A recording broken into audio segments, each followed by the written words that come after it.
Welcome to Trifecta Collective, Finding the Root, where we dive deep into understanding and addressing root causes of chronic health issues so you can help and find healing inside and out, now and forever. Hello, and welcome to Trifecta Collective, Finding the Root. I am Megan Abbott, owner and founder of the holistic health practice at Trifecta Collective. Welcome to the podcast. So today we are going to continue on with talking about grief part two. And as I have a few like little notes in front of me here. And as I was kind of going through this before I started recording here, I also think I'm gonna label this as grief part two and loneliness, because as I was coming up with this list, and I know I touched on a handful of these kind of at the end of grief part one, and I want to just dig a little bit deeper into a lot of these and how they can present, and maybe some tools and strategies that might work well for you, that maybe have worked for me and or have maybe worked well with clients that I've worked with as this comes up. And there was this other really big theme that was coming up, and that was loneliness. And this has actually been coming up for a lot of my longer term clients within the last month or two, is having their lives change and feeling this maybe new or different sense of loneliness or being alone. And I do think there's a difference in that, and I will get to that. And yeah, I thought these two really paired nicely together in talking about these concepts. So this probably won't be quite as heavy as the first one, and this really might hit home if you are on your healing journey, thinking about going on a healing journey, in the middle of doing some work. Maybe you've already passed through some of these. I think it's really valuable to talk about these, because almost always when I talk to clients and any of these things are coming up, there is this really big sense of loneliness because they don't know anyone else in their lives going through this, or who have gone through this. And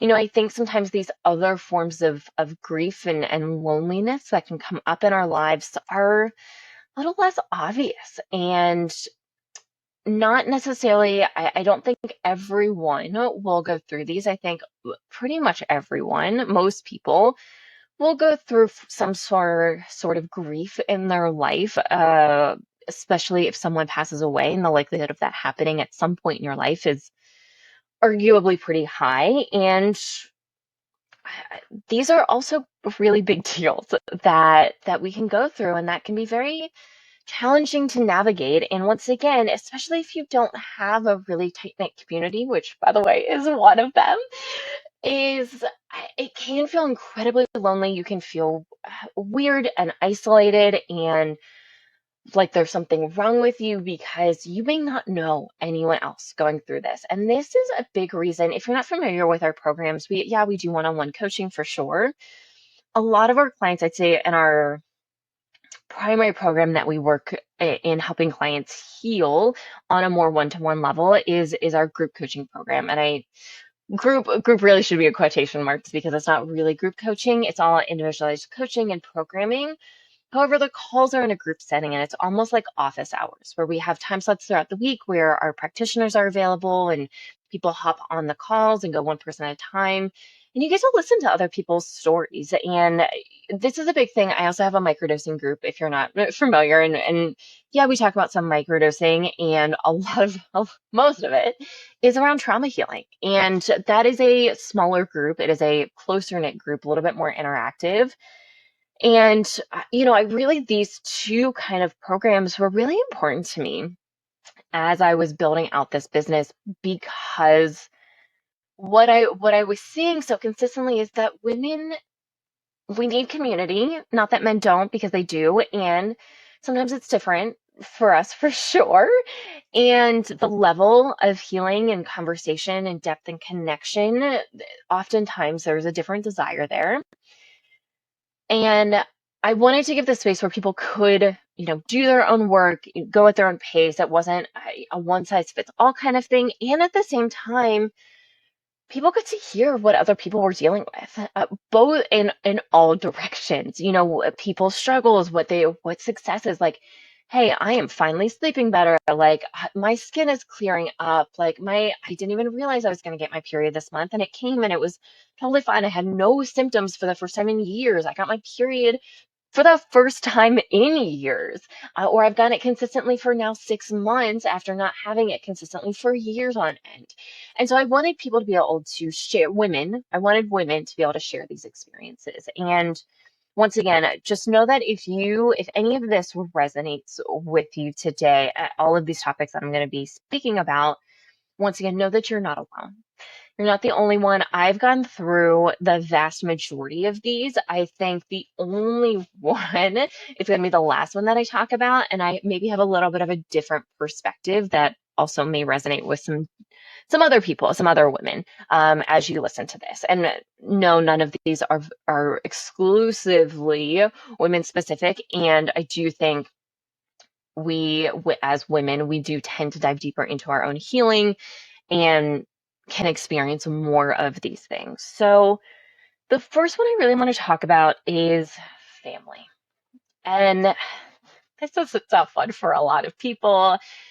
I went through this in a very different type of way. Not that it was easier or harder, and it was just a little bit different in how I needed space from my family, specifically my mother, as I was going through my healing journey. And a lot of times what'll happen is if you start to go on your healing journey and no one else in your family has gotten there yet, if you're really lucky, like maybe one or two other people are kind of going through it a little bit or have started or started to read or dabble or listen or do any of these things. And sometimes we need space from family that we're born into. And I think there's multiple forms of family that I also am going to talk about here. And so, if we think about the family that we were born into, sometimes we go on these healing journeys and start making changes and making shifts and not people pleasing as much and setting some boundaries and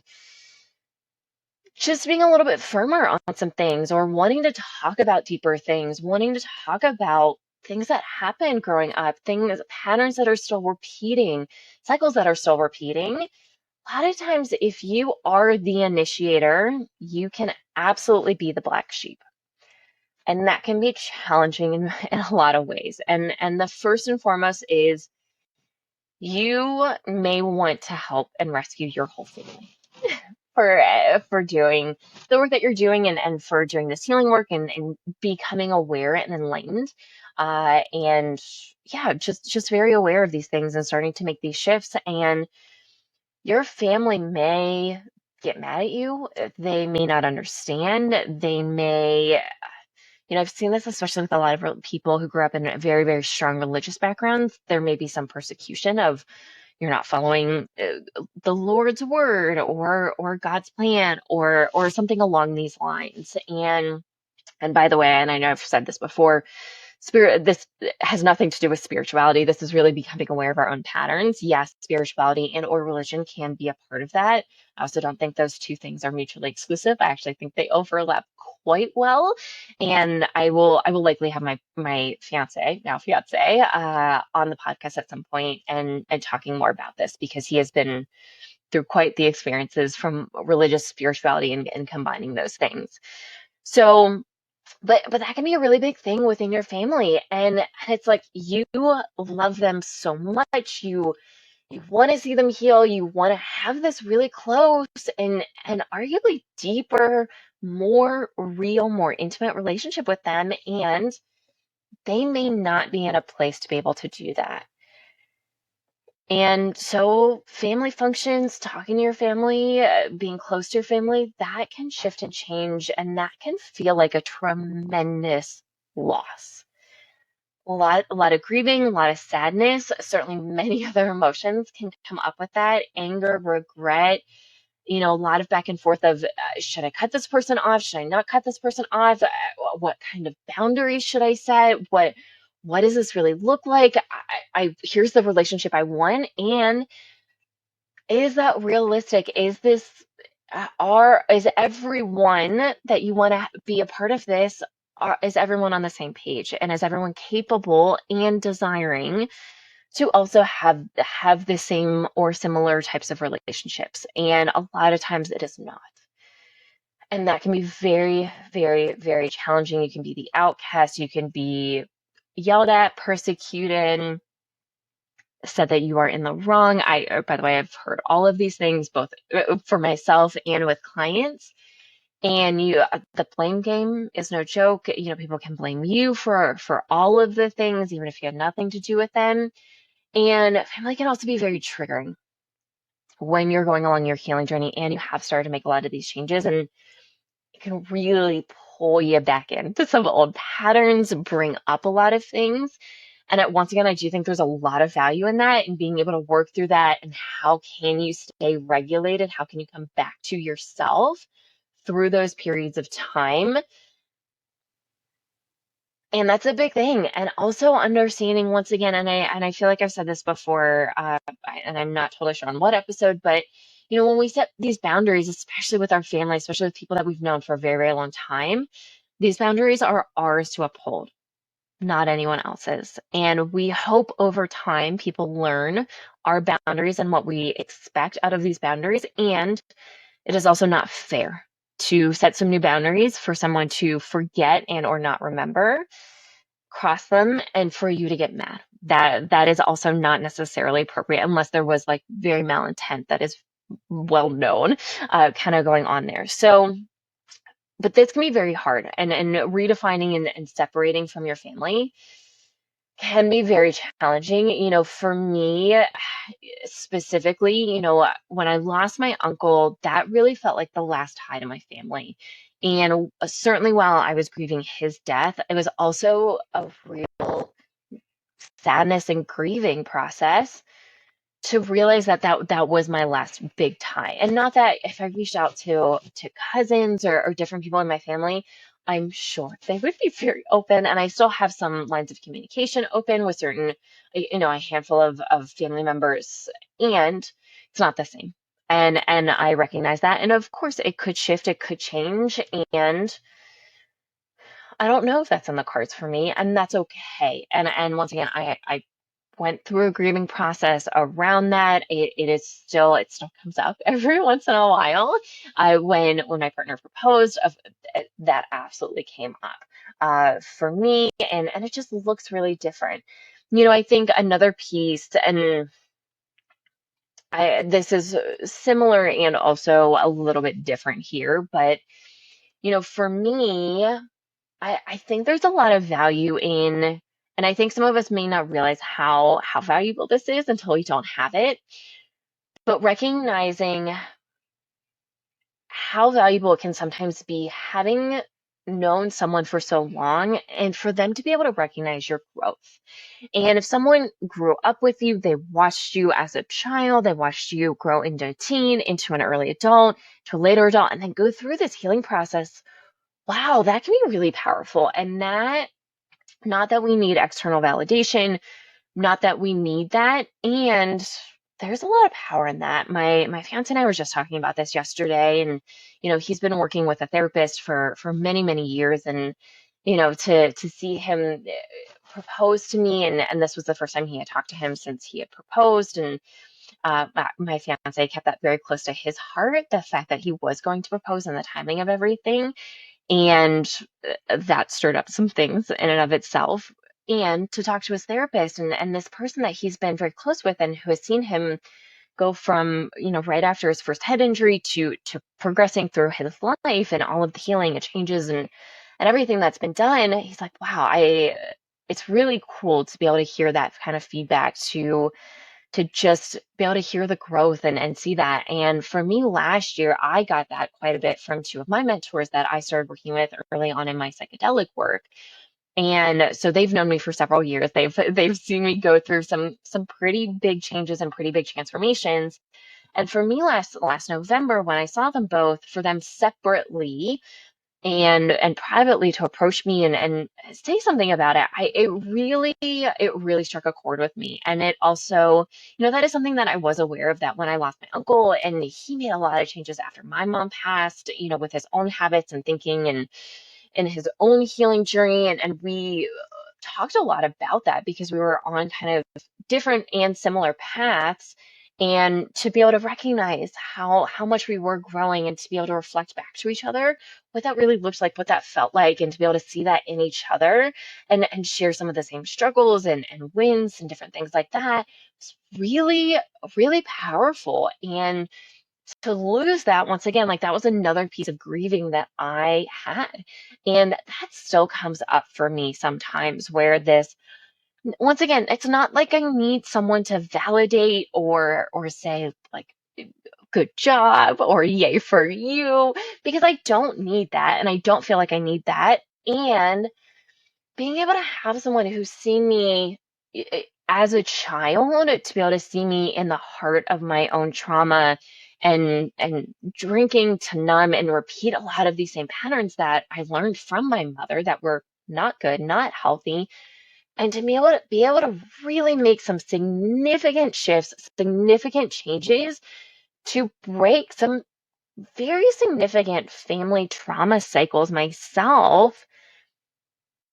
That was a big deal. And that did really make a difference for me, and felt really good to have that. And so I think there can be a grieving process that comes along with that. One, if you don't have anyone like that.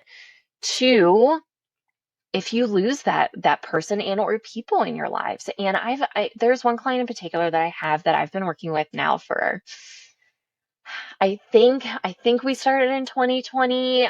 I think it was early on, and it may have been a little bit earlier than that. I can't quite remember exactly when, but it's been at least 5 years since we started working together. And for me, I talk to her about this all the time.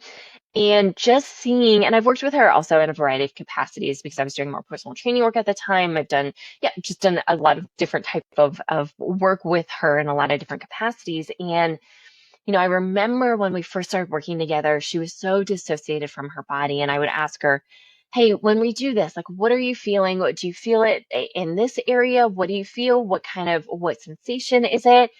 And she was so disconnected from her body that we had to have a conversation, be like, she's like, I cannot answer these questions. And this is something I'm not capable of being able to share with you. And I need you. And it's frustrating for me if you keep asking these questions the same way. And so we had to figure out a different way to communicate and talk through these things, so I could get some feedback in a way that I needed to be able to do my job and be able to support her, and also in a way that felt good for her as well.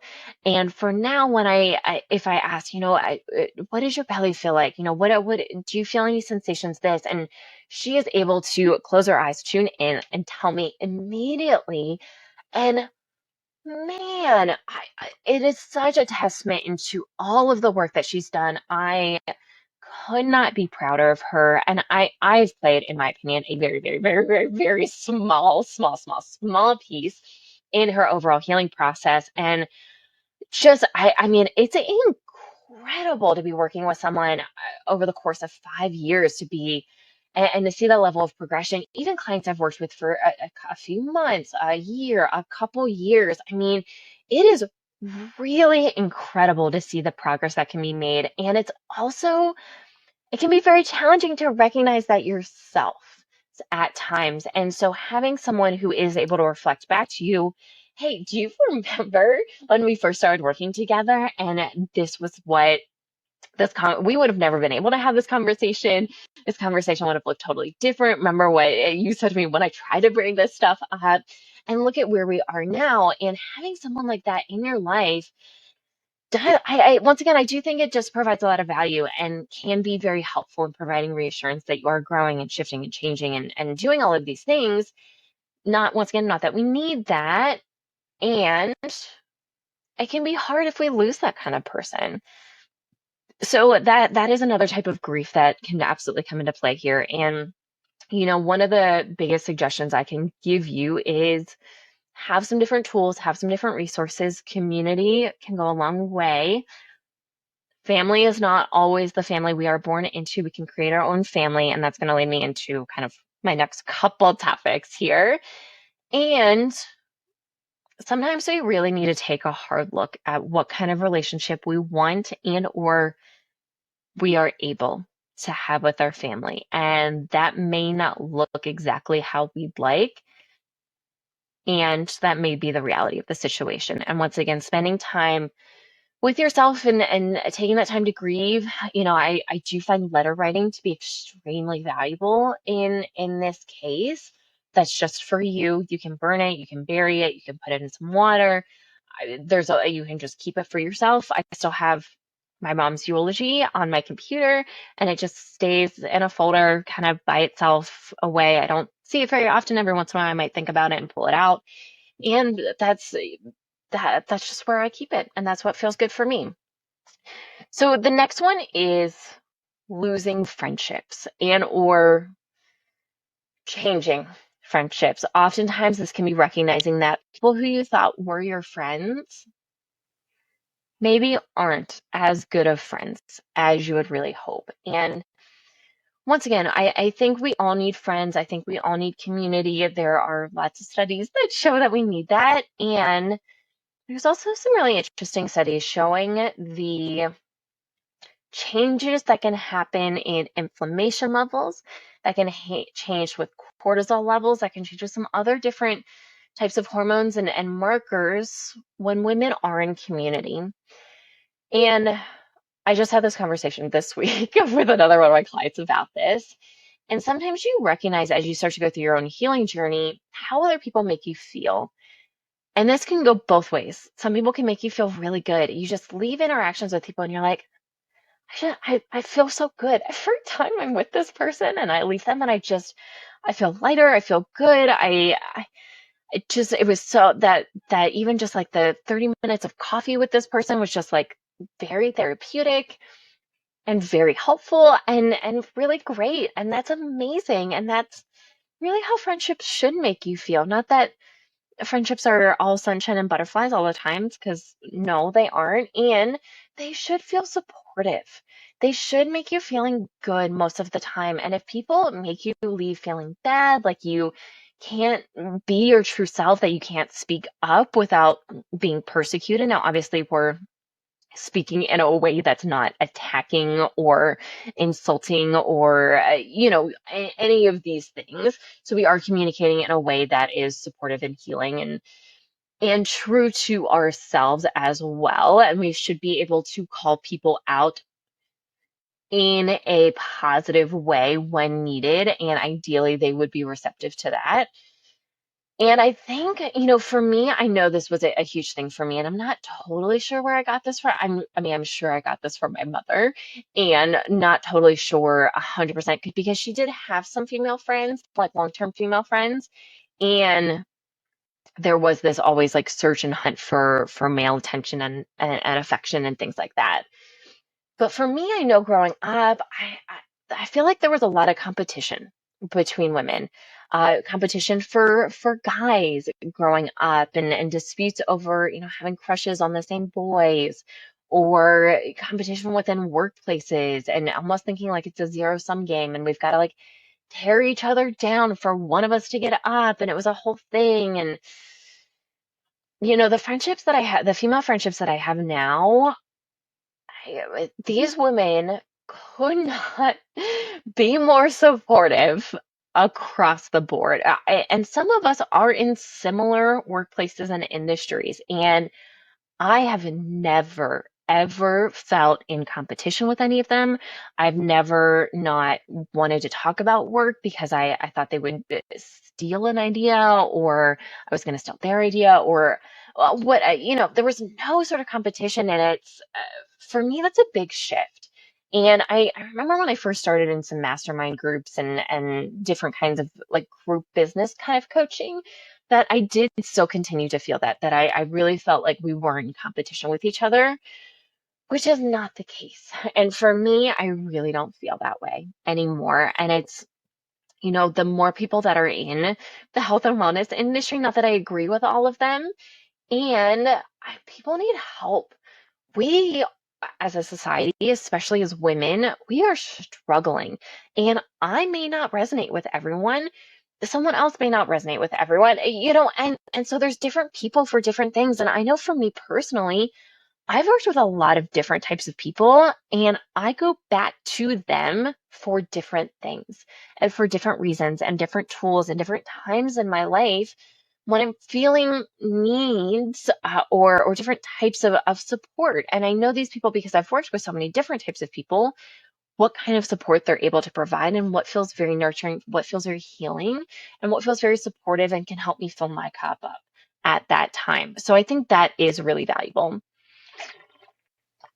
to have and being able to have a different varieties of people that you've worked with, and maybe that's not a possibility for you, which is also totally fine. And still, we should be able to have these kinds of relationships that feel really good, that feel really deep, where we can be true and honest. And my largely my friends and I, of course, we talk about some lighter topics, and I would say most of our conversations revolve around deeper healing topics of what are we working through right now, like what are we really struggling with, what is going really well, how are we feeling, where are we feeling neglected, lonely, sad, happy, joyful, all of these things in different areas of our lives.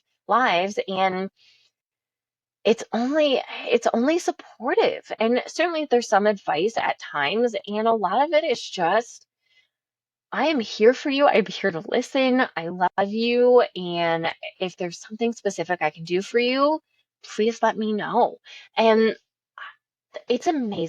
It is really amazing. And I credit a lot of my shift of female friendship to two of the women that I've worked with in the psychedelic space largely, and done many journeys with them, and they were leading these retreats and these holding the spaces for these retreats, and seeing their friendship and how deep of a friendship they really had, how they interacted with each other, how they spoke to each other, what that really looked like. Mind blowing, really mind blowing to me. And I didn't know friendships could look and feel like that. And that was a big shift for me. And I know for many women in my circle, they have been major role models for a lot of us in what female friendships can really look like and feel like, and how supportive they really can be. And it's so beautiful. It's so healing. It's so nurturing. And I cherish the time that I have anytime I get to see these women. And obviously it's not that often anymore because I've moved away from where most of them are living at this point. And it's beautiful when I get to talk with them and share with them, and they can share with me, and all of those things. And it took time and it took effort, and it wasn't easy to necessarily find these people. And this is a really common struggle for a lot of women as they go through their healing journey. And usually the best piece of advice I can give someone is, think about, now that you're in this healing space, going through your own healing journey, what do you find appealing? What do you find going to yoga classes, cacao ceremonies, new moon ceremonies, dog parks, walks outside, a fitness class, a certain type of gym, certain type of grocery store, like where workshops, classes, book clubs, where might these other women who might resonate with you, where might they be? What might they be doing? And how can you go maybe find them and connect with them? And this can be a real struggle too. And there can be, you can have so much excitement and be like, oh my gosh, I think I found one. I think I found a friend who I can deeply connect with and heal with and do all of these things with. And I'm so excited. And then something shifts, something changes. And you can get really sad, and there can be a huge grieving process when it comes to that. And And it can be very frustrating. It can be very lonely, very isolating as you're searching for these individuals. And once again, we're not alone. Most of us go through this at some point in our healing journey. And your people are out there. And it's just a matter of continuing to do your own work, continuing to set your own boundaries around relationships that you already have. And that might mean losing some friends too, which there can also be a grieving process absolutely for that. A lot of loneliness coming up with that too, as you start to maybe distance yourself from previous friendships that maybe you realize are maybe weren't the best of friends, or maybe not the best people to be around in where you are in your stage of life. And yeah, and finding these other people. But I promise you, they are out there, and they are there. It's just a matter of where are they and how can we find different ways to connect with them. Similarly, and I know I've chatted about this before and shared some of my own preconceived notions, we'll say, about this, but sometimes as we start to go through our healing journey, especially as women, especially because oftentimes we go through our healing journeys sooner or faster or more in depth than our potentially male significant others, if that's who you are with. That can be a real struggle. And it doesn't have to be certainly just be male.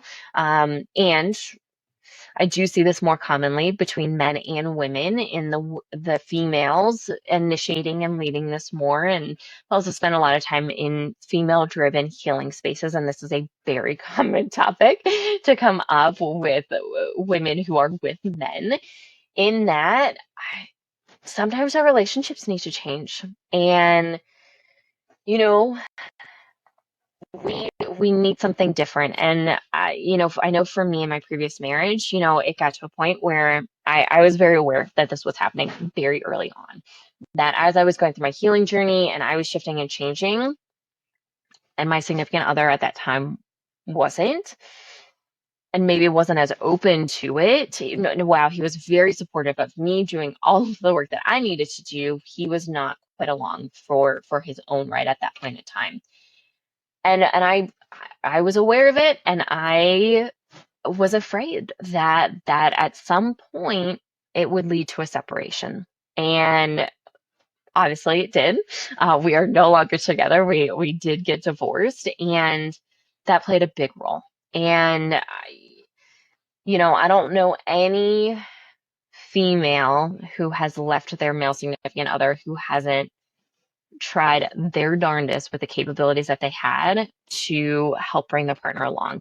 And sometimes we don't always have our own tools and resources. And I know in my case, I was so burnt out and so depleted, and I had tried multiple different things and really hoped it was going to work out, and I thought I had more time, and I didn't.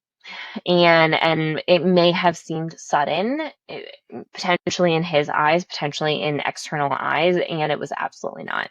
This was something that had been going on for quite some time, for several years, and it just got to a point where I had to make a decision, where it was either I was going to stop and or very significantly stall my own healing journey and physically feel the consequences. And I was actively feeling those physical consequences, by the way, or make the tougher decision, go through a shorter question mark, go through this harder period of time, leave, and really make some significant changes in my life and feel a difference. And that's what I chose. For me, it was a matter of which hard was I going to choose: short-term hard and or long-term hard. And for me, I chose short-term hard. Now, long-term obviously led to, me finding my current partner, current fiance, and living a totally different life and feeling so supported, so loved, and so regulated in ways that I have never felt. And my situation is obviously a little bit different. I did not go out and date at all. At all. I did not date at all. When we started together, we already knew each other. We already were friends, and we had already had many, many, many deep conversations of if we are going to enter into a relationship, one, it's going to be serious right off the bat. Two, this is really what we're both looking for and what we're really capable of at this moment. And recognizing that and being like, hey, let's give it a shot. If it works out, great. If it doesn't, like, that's okay too. And both being really on the same page with that. And so, yeah, when we got together, it was serious right right away, which is obviously a little bit different than where most people land. But changes in significant others is a big one. And this is not to say that I think everyone needs to get divorced or should get divorced and or change the relationships. And a lot of times we do need to make some changes, and maybe this means to just we communicate differently with our partners and be able to share with them, hey, this is really how I'm feeling. I'm feeling really burnt out. This is where I could use some support.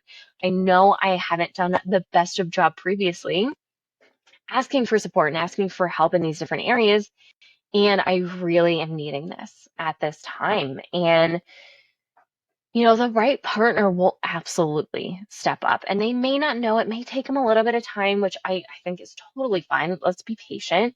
Just because we've spent a lot of time of our own time working through and making these shifts doesn't mean someone else is ready right off the bat. And there needs to be some effort that goes into it too. And I think that can go a long way. And the relationships that I do see really change and evolve and blossom as especially one person starts their own healing journey, and ideally at some point someone's kind of can come along for the ride and hopefully also do their own healing work, is the ability of both people being very open and receptive and willing. And really it's just the willingness. It goes a really long way. And not that any relationship is perfect, not that my relationship is perfect, not that I don't know if there's any quote unquote perfect relationship. And man, an open relationship where you can feel safe to share your emotions, to share your struggles. Wow, is that something else? And for me, being in this kind of relationship now, when I've never been in that kind of relationship, it's a game changer in life. And I only wish that everyone else gets to experience that. And some relationships, once again, can really kind of grow and develop and shift and change, and that's amazing. And others don't. And sometimes we have to make those tough decisions to leave, to make a very big change. And obviously there can be a very big grieving process that comes along with that in a variety of ways, of not only just potentially being by yourself, losing someone that you've known for potentially many, many, many years, someone that you thought you were going to have this whole life with and build this whole life with, and now that's not the case. And yeah, there can be a lot of grief that really comes along with that. I think another kind of like offshoot of this is, what did you think your life was going to look like and be like? And I know for a lot of women, once again, in particular, sometimes this involves having a family, not being able to have a family, not wanting a family, being forced to have a family, and it can kind of go both ways. And let alone the struggles of getting pregnant and carrying a child full term that so many women struggle with. And I mean, really, this has been eye-opening for me just over the last probably 7 or 8 years, the number of miscarriages that women really have. I mean, I've known women and worked with women who have had anywhere between 2 to 8 miscarriages, and sometimes they had 0 children out of that, which can be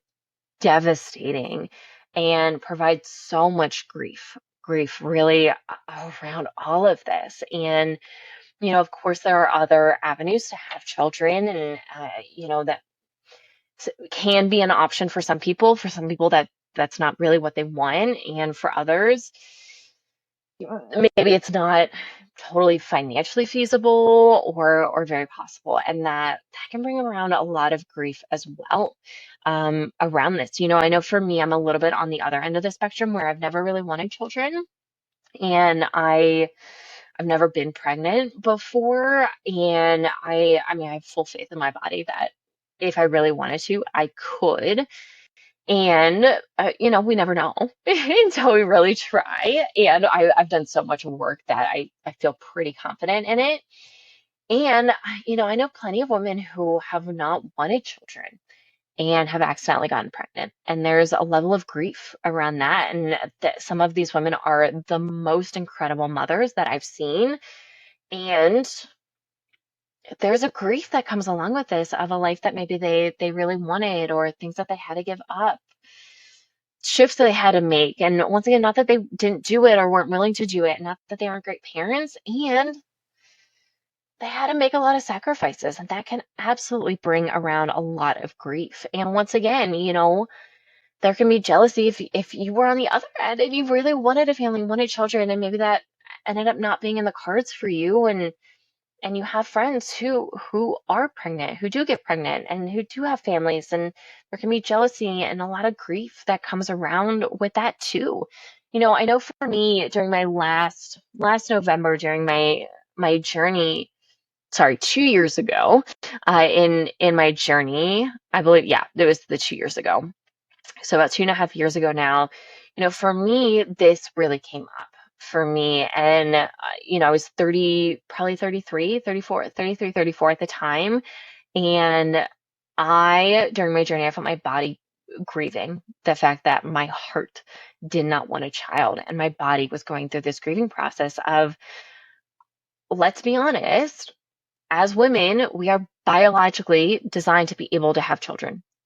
Technically, we have our periods, we've got ovaries, we've got eggs, we have all of these things, and our bodies were technically built to be able to get pregnant and grow a child, give birth to that child. And of course, there are many things complications that can surround all of that. And yeah, I felt my body grieving, and it was a really deep grief and sadness that my body was going through. And in my heart, I knew it wasn't the right decision for me. And my fiance and I have had so many conversations about this of, yeah, at some point I might change my mind. I might be open and not totally sure. Let's not bank on that. And I'm open to a conversation later on. And I do still have some time in my eyes where I could get pregnant if that is something that we really wanted to do. And recognizing that that is not super on the forefront of my mind and super on the table. And there can be grieving there, especially, we also could be in the situation of where one partner wants a family, the other partner doesn't. Or we've changed our mind and maybe one partner did want a family and was thinking about it, was okay with it, and they changed their mind. It was, I really don't, or I really do.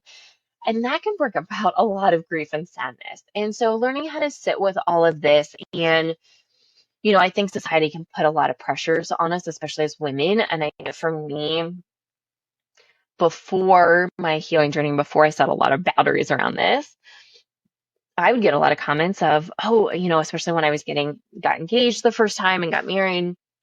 When are the kids coming? What is that going to look like? Time frame? How many do you want? And it was, no, that's not really on the table for us. Well, we've had that conversation, and that is not something we're super interested in. And getting a lot of questions, feeling pressure, external pressure from society, from family, from different people to or not to. I think it can go both ways. I feel like most of society is pushing, oh, you should have a family, you should have kids. Like, you'll never experience love that way. And there's so many things that can open up. And while I totally agree with that, and I think we can also live very fulfilling, love-filled lives without children. And it's totally your choice. And it is totally your call. And it is a really, really big decision that I think should not be made lightly in any direction. So really thinking about that. And yeah, there can be some grieving that happens in all directions, no matter kind of where you land or where you stand on this. Recognizing that your life may not turn out exactly as you thought and/or hoped, that can be really devastating, especially because there is a clock. for women. You know, we have a certain period of time where we can get pregnant, and with all of the hormonal struggles that are going on in our society right now, it can be very challenging for many people to get pregnant. And it's been really incredible as a practitioner to support people in balancing their hormones about getting their body ready to get pregnant. And sometimes we'll see them through miscarriages, and to be able to see them actually get pregnant and then be able to carry full term and then have a very healthy baby is really incredible. I'll tell you that it's very, very, very incredible, and we've seen it so many times. We've had a lot of women come to us with a lot of struggles to get pregnant and or with miscarriages, and yeah, it brings me so much joy to to be able to see these women get pregnant and be able to carry full term and then be able to see their lives with their children that they really wanted. I mean, that's really what they were desiring and really wanting to have in their lives, and that's incredible. And there can be a lot of grief that comes along with that too, and the struggles and trials and tribulations that can all come along with that. So, once again, know that you are not alone. And I also think the other last little piece of this that I want to talk about too is, you know, once again, like for me, I don't really want to have children, and most women my age already have them and or are getting ready to have them. And I think for me, having a lot of friendships with older women, women who are in their late 40s, early 50s and up, has been really helpful. And most of them do have kids. Some of them don't. Most of them do though. And to be able to relate to them in different ways and be able to see their struggles, their healing, all of the things that can come along with children, and also also to be able to see some lives without children and how fulfilling those are. That's been really helpful. And to also be able to have relationships with these women that, I think it can be very hard as, when you do get pregnant, especially if you have a tougher pregnancy, giving birth, then you have a new baby, and then your body's not yours for a while if you're breastfeeding, and just you have a new baby that requires a lot of time and attention. And friendships can fall away, can look different, there can be some separation, especially if, some people are having children, maybe one or two people aren't having children, or that's not super on the table for them. That can be really challenging, and being able to and having to look at those relationships and challenges and struggles and work through that. And once again, my invitation would be sit with all of those feelings, feel the feelings, and searching for community in people that are maybe in similar places, or maybe have similar ideals, or maybe that you're in similar places, and that doesn't mean you guys are the same age, by the way. That can be really valuable and bring a lot of healing, bring a lot of comfort, bring a lot of connection to our lives. And being able to share those feelings very openly with people that are safe, especially other women who feel safe for you, that can go a really, really long way. And so, once again, these people are out there, I promise. And be patient in finding your tribe, your people, your community, your person that you feel very connected with. So I think I'm going to leave it at that. I had a few other things on my list, and I think I'll save it for another podcast episode. So thank you so much for joining, for listening. As always, please like, subscribe, follow. If it resonates, a 5-star review really, really, really means the world to us. Thank you for listening, and we'll see you next time.